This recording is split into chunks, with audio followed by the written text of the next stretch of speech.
JK talks about being emotional and crying on the air. Jimin finally is believed to talk about his relationship status, and many believe this is confirmation of his orientation. And then we have a clip trending where people are saying it's really sexy. So Dumplings, it's Dave Desai. Let's get into it. Jikook was recently at Lollapalooza in Berlin, and this was very exciting as people got to see him perform in a festival setting. A festival performance is very different from a concert that you would normally go to, as typically for festivals you're only going to be performing the hits and what a lot of people would know you for, but also a lot of people who might not be hardcore fans would know you for. So unlike a concert, there's also a lot of pressure to perform really well because this is part of your promotion. This is how you get a lot of people to see you and potentially follow you and buy from you. And of course, this is not just those that are in the crowd, but being at a festival means that you're going to get a lot of coverage and media sites are going to talk about you the day after. And of course, it's going to be people who may not have heard of you before or may not be interested in you before that are now perceiving you and looking up you and your full performance. So with that said, of course, there's very little room for error. If you do mess up, you do have to address it in a way that's going to be more aesthetically pleasing to look at, as there are going to be a lot of people looking at you.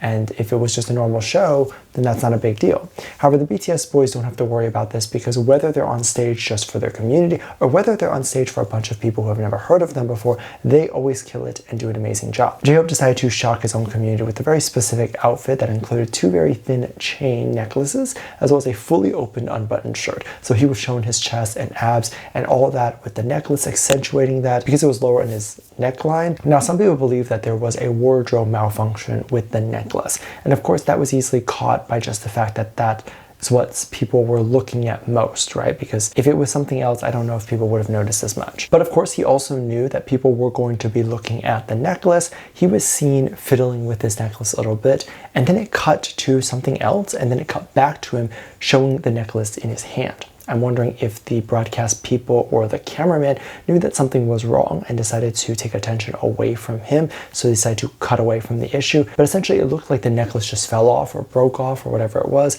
and that makes sense as it was flopping around, hitting his chest. It probably ended up slamming on his chest a lot, and that would make sense for it to break or shatter or whatever happened to it.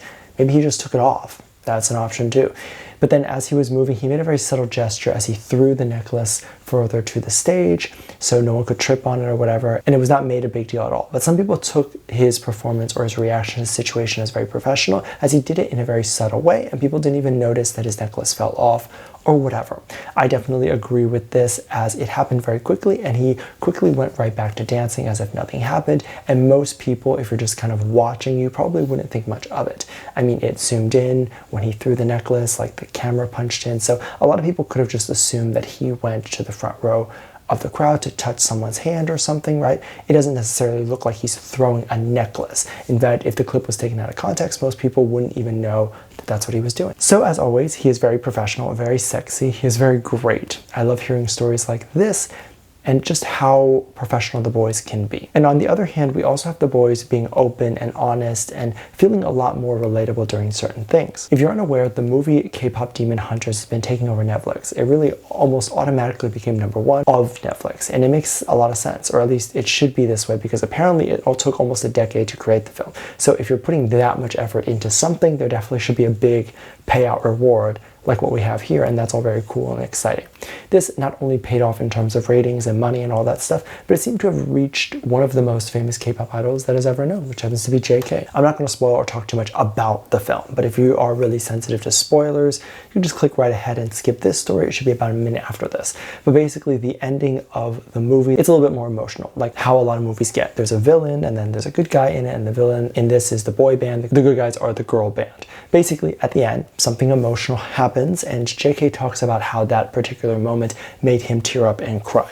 This specific moment was when one of the girls in the group said that she would make the Han Moon by herself and ran into the stadium. The Han Moon is supposed to be a golden moon that would lock out all the demons and that sort of stuff. So it was definitely imperative to the story.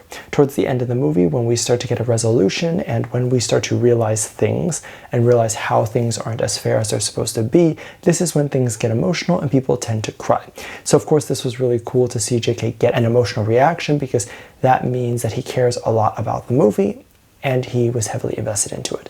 But I do want to address something, which is that lately a lot of my predictions and theories have sort of fallen flat. I think a lot of it is because it's been interpreted in other ways, but also because other things have happened. But I do want to reiterate that a lot of these thoughts and opinions are just my thoughts and opinions and theories.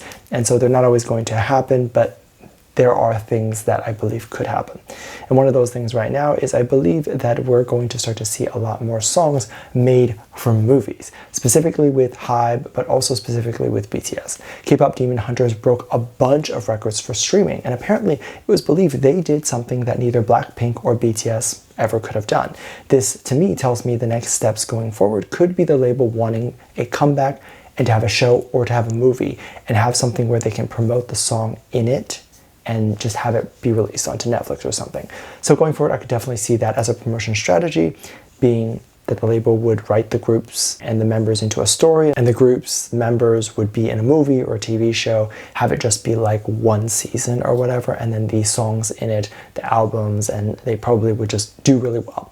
Of course, the movie and the show then would have to do well. If the movie and show flops, then potentially so would the comeback, if a lot of the comeback was based on the movie and the show, if that makes sense. I would love it if that happens. So I definitely want to stay tuned to see if it does. Now, it was interesting because this wasn't all that happened, but apparently Jimin and JK hopped on a live stream. So JK talking about K-pop Demon Hunters was, I believe, a live stream that he did himself, and then he also did one with Jimin. So that's definitely a lot of content for us, which of course also makes my point from yesterday less impactful. As I mentioned yesterday, people should be more respectful, otherwise JK won't go on live. And then of course the next day he decides to go on live, which then tells me that a lot of people aren't even going to believe what I said before about it being disrespectful, but I digress. During the stream, Jimin actually mentions his relationship status, and he says that he is waiting for someone.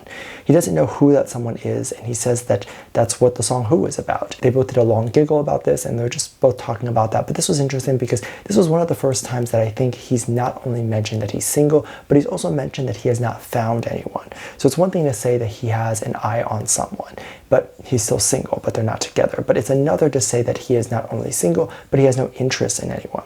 A lot of people for the longest time have been saying that JK and Jimin are together romantically, and I think this basically proves that not only is Jimin single and he's not seeing anyone, but he does not have interest in the person that many think he does. So in my opinion, this was confirmation of his orientation, right?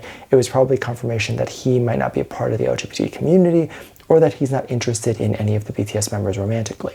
However, this was interesting because I believe a lot of the shipping community happened to leave this out and didn't mention it. So I'm wondering if they hadn't mentioned it yet, but might have mentioned it in the future. So we definitely have to stay tuned and see what the community says and see if that is something that gets spread across the community much later, right? Because sometimes things spread at a later time. Let me know what you think. Let me know what your thoughts are. Make sure you check out Patreon. I'll leave a link at the top of the description. I think it's just a lovely comment right here. Love you. Bye.